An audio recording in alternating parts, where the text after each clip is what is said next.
Hello everyone, and welcome back to another episode of Simply Wall Street's Market Insights.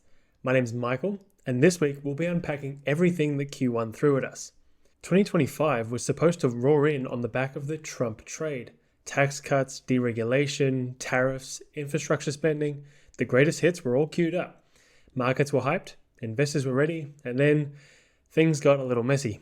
From earnings surprises and economic misfires to sector rotations, commodity shakeups, and the growing gap between what markets hoped for and what they actually got, that's all going to be covered in this week's Market Insights. But before we get into that, let's cover some of what's happened in markets this week. First up, 23andMe just hit rock bottom. The once celebrated consumer genetics company has filed for bankruptcy, capping off years of waning demand and a brutal 2023 data breach that shattered customer trust. The co-founder has stepped down after failed buyout attempts, but reportedly hasn't given up on a comeback. For investors, this was a harsh reality check. DNA testing turned out to be a one-and-done business model, and the $6 billion SPAC darling is now worth less than $15 million. But while the brand may be broken, the company's massive genetic database could still have value, particularly to pharmaceutical firms hunting for insights. So the bottom line? The brand may be toast, but the data trove is still on the menu for distressed asset buyers. It turns out one test was enough, both for customers and shareholders. Now let's talk about copper and tariffs. Copper prices just hit record highs as the US moves quickly towards slapping tariffs, potentially as high as 25%, on imports. Prices have already surged 10% this year and are now hovering around $9,600 per ton. Traders are scrambling to move copper into the US before the tariff lands, trying to profit off the growing price spread between New York and London. If the tariffs drop soon, expect US copper to stay pricey, with ripple effects across global supply chains, particularly in China and other heavy users. Sectors like construction, electronics, and EV manufacturing could feel the squeeze. Copper miners might enjoy a short-term boost, but companies that use the metal could see their margins take a hit. And for traders who miss this window, well, they'll be stuck holding the bag of a very expensive metal.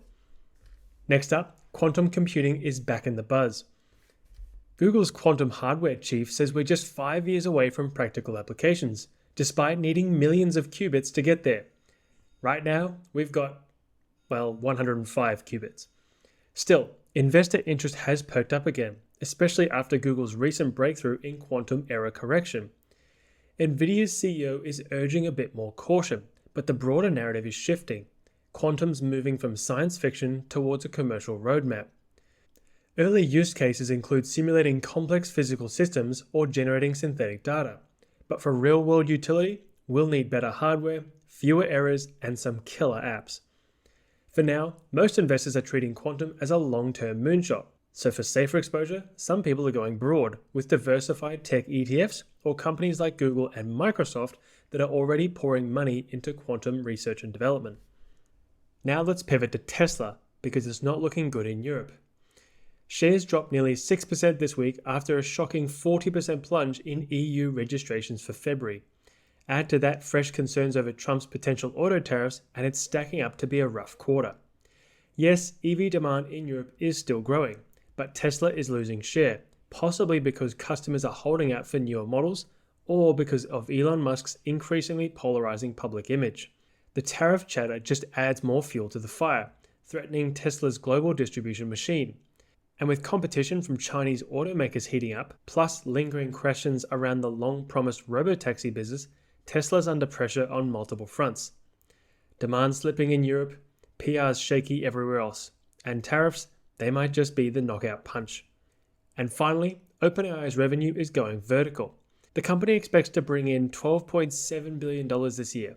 That's more than triple last year's haul. And it's projecting nearly $30 billion in 2025. But here's the catch. It doesn't expect to turn cash flow positive until 2029. Why? Infrastructure and research and development costs are sky high. That's a classic hyperscaler story. There's talk of a massive $40 billion raise led by SoftBank and a potential restructuring that hints at IPO prep. But for investors, the smarter play isn't to chase OpenAI directly, it's to back the companies feeding its ecosystem. Think Microsoft, Nvidia, and the chip makers keeping the AI engine running. The growth is explosive, but the cleanest exposure for now is still second-hand. Now, let's dive into the main piece. A Q1 recap. Trump trade hype meets market reality. Expectations heading into the year were sky high. Trump's policy reboot promised big things: stronger corporate profits, a resilient dollar, higher inflation, and rising interest rates. Sure, tariffs stirred a little uncertainty, but with global growth forecasts still topping 3%, investors were feeling pretty good, especially since international markets didn't look overpriced. But instead of liftoff, we got turbulence. Just days before inauguration, the US dollar started slipping. US equities managed to hang on until mid-Feb, and then they started to buckle too. The MSCI World Index finished the quarter down 1.2%, but the real damage came in the middle stretch, from mid-Feb to mid-March, where global stocks slid nearly 8%. Underneath the surface, there was a lot of churn. Last year's losers came out swinging, while 2024's market darlings took a hit. Now, let's talk about where things really went off script. Trump didn't come in swinging at China as many expected. His first moves targeted Canada and Mexico. And given how tightly those three economies are linked, new tariffs sent a chill through all of them. Throw in fears of reciprocal tariffs, and suddenly the trade landscape looked a lot more fragile.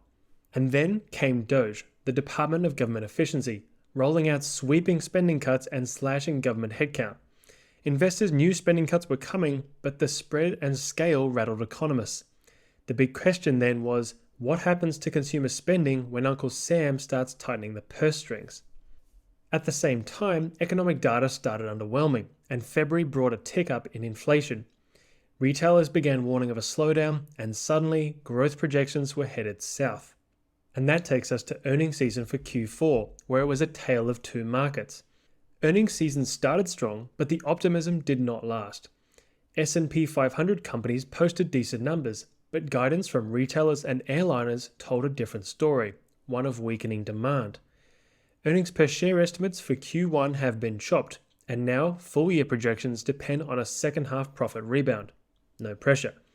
Then there's the AI trade, which is still a major pillar of bullish sentiment, but cracks in the confidence are starting to show. Meanwhile, smaller companies had a standout moment. Well, at least sort of. The Russell 2000 saw earnings per share jump 45% year over year. That's more than double the S&P 500's 17% gain. However, analysts had already priced in that bounce. And now, estimates for Q1 have been slashed from 29% growth to just 0.4%. The hope is still for a big Q4 finish, with earnings per share up 45%, but again, a lot is riding on that rebound. In Europe, the recovery is still playing catch-up. Stoxx 600 companies posted their best quarter since early 2023, with earnings per share up 8% on modest revenue growth. But just like in the US, Q1 estimates have been trimmed, with hopes pinned to a stronger second half. Now let's talk about the great rotation, from stars to sleepers. Over the last few months, investors have been shifting gears, selling US equities and snapping up European ones. When sentiment is stretched in one market and rock bottom in another, it doesn't take much to spark a reversal. Case in point, while US equities dropped 4.5% for the quarter, Germany surged ahead, up over 11%, buoyed by talk of massive defense spending. And according to Goldman Sachs, foreign investors still hold just 18% of US equities, a number that's been climbing steadily for decades. If global markets start looking more attractive, there's a lot of capital that could head for the exits. Now let's move on to small caps, who are still waiting for a comeback. Despite a solid earnings bounce, small caps are still underperforming in 2025, and it's not a new trend. Before 2010, small caps often led the way, especially in the US, but since then, they've largely lagged the S&P 500. Jessica Rabe at DataTrek recently shared a great insight. Small companies are more exposed to domestic economic trends, while large caps, especially the tech giants, benefit from global reach and secular trends like digital transformation. The same holds true in other countries, so while some small caps might break out, don't count on broad outperformance from the group as a whole. So let's move on to commodities, where oil feels the heat and gold shines bright. Oil was supposed to be a big winner under Trump. After all, he's long been a champion of American energy. But his promise of lower gas prices?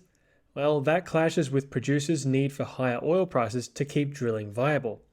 The Dallas Fed recently shared anonymous comments from oil execs, one of which cuts straight to the point.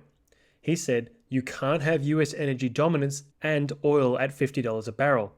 At that price, production drops, and fast." The White House wants prices around $50, but producers say they need at least $70 to $80 per barrel to justify investment. That tension could shape the energy market narrative for months to come.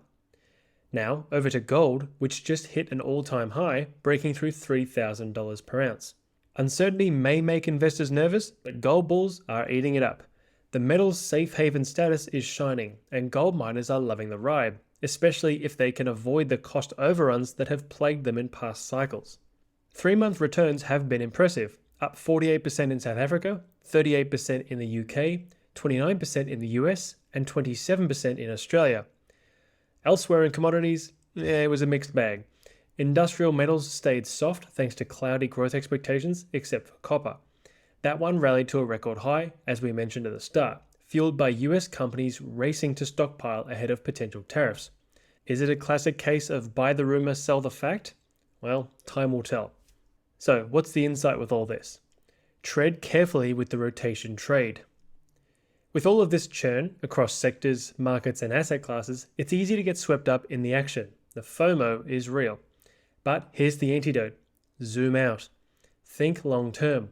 What will this company be doing in 5 or 10 years from now, not 5 or 10 weeks? Also, don't just chase the names and headlines.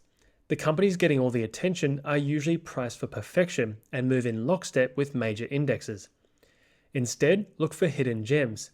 Explore the narratives being shared by community members on the platform. These are often overlooked businesses in niche markets, places where original thinking and independent research can really pay off.